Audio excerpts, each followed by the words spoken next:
Eu estava aqui lendo a oração do Pai Nosso e consegui, nessa meditação, descobrir algo fenomenal, algo muito interessante. E percebi que nessa oração existe um link entre a nossa nova conversão, porque se você for perceber a oração do Pai Nosso de Mateus capítulo 6, versículo 9 e 13, ele se trata de pessoas que não sabem orar, né? Pessoas que começaram a sua nova vida em Cristo, né? Um novo nascimento, um processo de conversão. Então tudo isso está atrelado a essa oração para aqueles que não sabem orar. E se você for fazer um link com o Êxodo, você vai perceber que o povo de Israel, eles também tinham, mesmo que elas sabiam no seu intelecto quem era o Deus de Abraão, Isaac e Jacó, eles tinham esse conhecimento de que eles eram hebreus, mas eles não tinham o conhecimento do Pai Nosso. Eles não tinham esse conhecimento do seu Deus, propriedade peculiar, povo santo. Eles não tinham essa intimidade. E eu vejo que nessa oração do Pai Nosso, parece que Jesus está fazendo um resumo de tudo o que aconteceu com o povo de Israel. E você observa que na oração do Pai Nosso há uma revelação do vosso Deus. Por exemplo, em Êxodo capítulo 6, versículo 7, diz assim: Eu vos tomarei por meu povo, e serei vosso Deus, e sabereis que eu sou o Senhor vosso Deus, que vos tirei debaixo das cargas dos egípcios.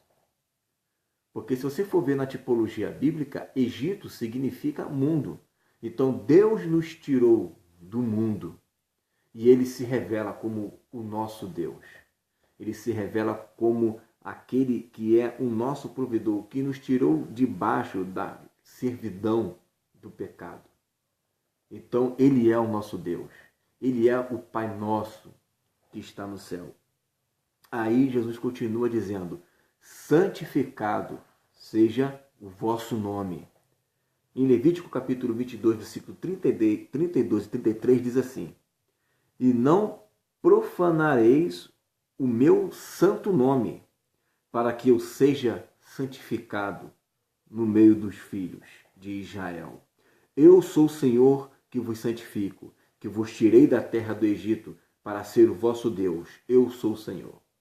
Então, a partir do momento que ele se revela como Deus, ele exige que nós não venhamos a profanar o nome dele. Muito pelo contrário, que nós venhamos santificar o nome dele. E santificando o nome dele, ele é santificado no meio dos seus filhos. Porque se eu não profano, eu santifico. E santificando o nome dele, ou seja, obedecendo, né, os seus mandamentos, automaticamente ele é santificado no meio da igreja. Quando Deus ele tira o povo de Israel do Egito, ele se revela como o nosso Deus, como aquele Pai nosso. E ele pede para que o seu nome não seja profanado, muito pelo contrário, venha a ser santificado, para que ele seja santificado no meio dos seus filhos. Porque ele é o que nos santifica, ele é o que nos separa. Continuando a oração, ele diz: venha a nós o teu reino. E o reino de Deus também está lá no povo de Israel. Você vê em Êxodo capítulo 19, versículo 6. E vos me sereis um reino sacerdotal. E o povo santo, olha a santidade aí. E o povo santo, essas são as palavras que falarás de Israel. Então você observa que ele primeiro se revela como Deus. Eu sou o seu Deus. Ele é o Pai nosso que está no céu. Ele quer que seja santificado o nome dele, para que ele venha a ser santificado no nosso meio. E aí, uma vez santificado, esse reino sacerdotal, ele passa a ser a identidade nossa, porque o povo de Israel tinha perdido a sua identidade. Eles tinham na mente deles aquela mente de escravo. Agora não. Agora eles têm uma identidade. Então eu tenho um Deus. e eu santifico esse Deus. Esse Deus eu santifico o nome dele, e esse Deus me santifica. E assim eu sou um reino de sacerdote. Eu sou um sacerdote. É a minha identidade. Eu agora tenho uma identidade.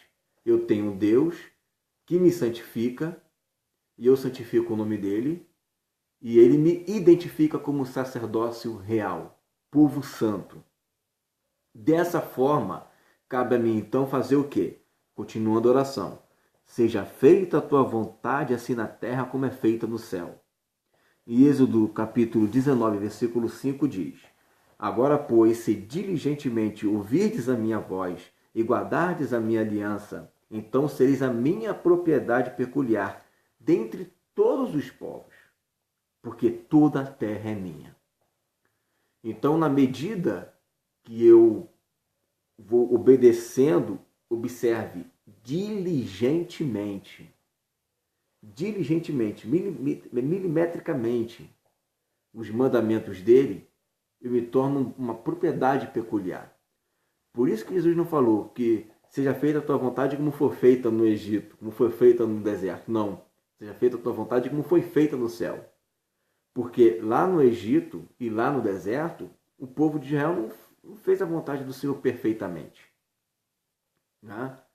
Mas agora ele quer que nós venhamos a fazer a vontade dele aqui na terra, como é feita no céu, diligentemente. E ele continua falando, o pão nosso de cada dia nos dá hoje. Isso nos remete a quê? Nos remete ao maná. Porque o maná, Deus a cada dia enviava, ou seja, era a provisão. Deus é o nosso provedor. E a cada dia ele enviava o maná para o povo de Israel. Era o pão nosso de cada dia. O pão nosso, a provisão, a comida, a bebida.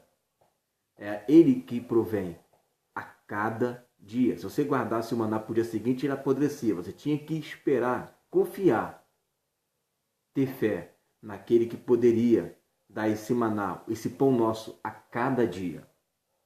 E ele diz, perdoe as nossas dívidas assim como nós perdoamos os nossos devedores. E é interessante que lá em Êxodo capítulo 23, versículo 9, diz assim, também não oprimirás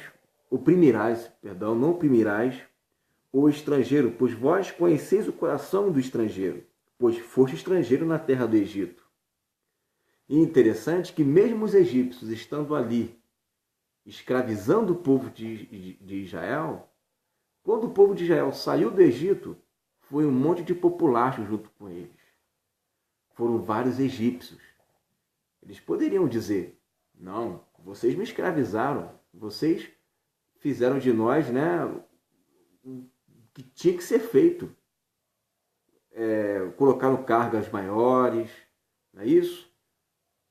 Porém, esse povo egípcio que antes estava oprimindo eles, muitos, ao verem a glória de Deus, se converteram e não foram rejeitados pelo povo de Israel. E nesse mandamento, quando fala o estrangeiro, fala a respeito de todos, inclusive os egípcios.